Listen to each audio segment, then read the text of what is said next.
Faisons un peu d'histoire. Les hommes, il y a 12 000 ans, ont commencé à se sédentariser. Ils ont cessé de se déplacer constamment et ont commencé à former des villages, grâce au climat devenu plus stable.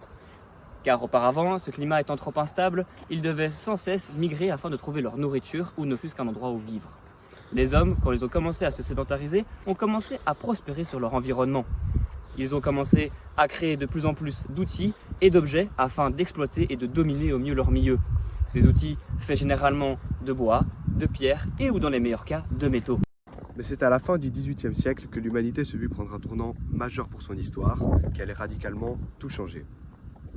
L'Europe rentra dans une nouvelle ère, la révolution industrielle. Cette période déterminante de l'histoire se caractérise par une énorme exploitation de ce qui sont discutablement les plus grandes découvertes de l'humanité, le pétrole, le gaz et le charbon. Ce qu'il faut comprendre, c'est qu'à partir de ce moment-là, tout change. L'humanité passe d'une société agraire et artisanale à une société commerciale et industrielle. Ce changement se fit sur tous les plans. Que ce soit pour l'agriculture, l'économie, le droit, la politique, la société ou encore l'environnement, tous ces domaines subissent des changements profonds. Ce sont les fondations et le début du monde dans lequel nous vivons aujourd'hui, notre monde moderne. Ces ressources qui nous entourent aujourd'hui constamment sont omniprésentes autour de nous et nous les banalisons.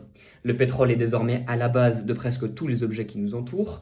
Il est utilisé pour fabriquer nos bouteilles d'eau, nos emballages d'aliments, nos voitures, nos maisons, car elles servent à alimenter les machines qui vont les construire. Elles interviennent aussi dans nos déplacements, notre chauffage, notre alimentation, nos soins médicaux, car oui, la majorité des matériaux médicaux sont faits en plastique. Nous utilisons ces ressources, que ce soit pour alimenter une machine ou pour fabriquer un objet, presque dans tous les aspects de notre vie. Dans notre monde moderne, nous sommes complètement dépendants de ces énergies fossiles, que ce soit le pétrole, le gaz ou le charbon. Celles-ci nous ont permis par contre une croissance jamais vue dans notre humanité. Mais aujourd'hui, si nous supprimions complètement ces ressources de notre vie et que nous les remplacions leur énergie produite par du travail humain, il faudrait environ 200 esclaves par personne travaillant jour et nuit pour subvenir aux besoins d'un humain moyen. Et pour un Français moyen, ce chiffre monterait jusqu'à 600 esclaves. Cependant, le gros problème de cette croissance massive est qu'elle entraîne une détérioration de notre planète. En raison de notre exploitation de plus en plus intensive, nous exerçons une pression énorme sur notre environnement. Et oui, la Terre a des limites. Par exemple, aujourd'hui, elle ne peut plus supporter tous nos rejets de gaz à effet de serre, qui sont bien trop importants, ni la perte de sa biodiversité. Nous exploitons donc bien plus que ce que la Terre peut nous donner. Par exemple, aujourd'hui, le jour du dépassement, c'est-à-dire le jour où nous avons consommé toutes les ressources que la Terre peut produire en un an, arrive en juillet. Nous dépassons donc constamment les limites de notre planète. Ces limites sont connues depuis un certain temps. Un groupe de scientifiques a établi une liste de 9 limites planétaires à ne pas dépasser si nous voulons que la zone habitable de la planète reste vivable. Ce sont les conditions de stabilité nécessaires à la durabilité de notre environnement. En voici les 9 thématiques de ces 9 limites.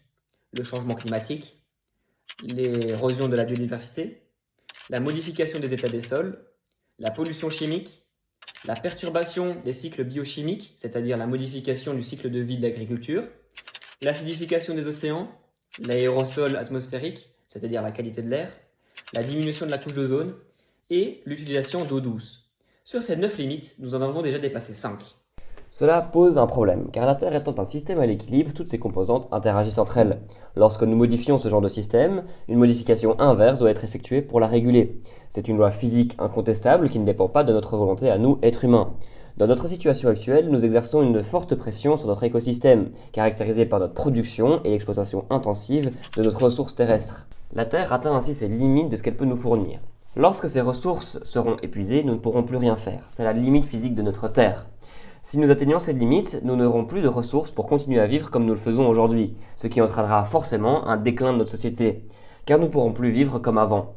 Cependant, aujourd'hui, nous avons encore la possibilité de rééquilibrer cette balance et de piloter notre descente au lieu de la subir. Cela permettrait de limiter les dégâts, car dans le cas contraire, nous subirons cette descente et elle se fera dans la violence et la destruction.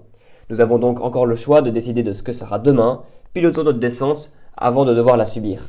Comme vous l'aurez compris avec cette vidéo, ici nous parlons des enjeux de demain. Venez nous rejoindre dans notre compréhension des enjeux environnementaux qui nous concernent tous et ensemble trouvons les solutions.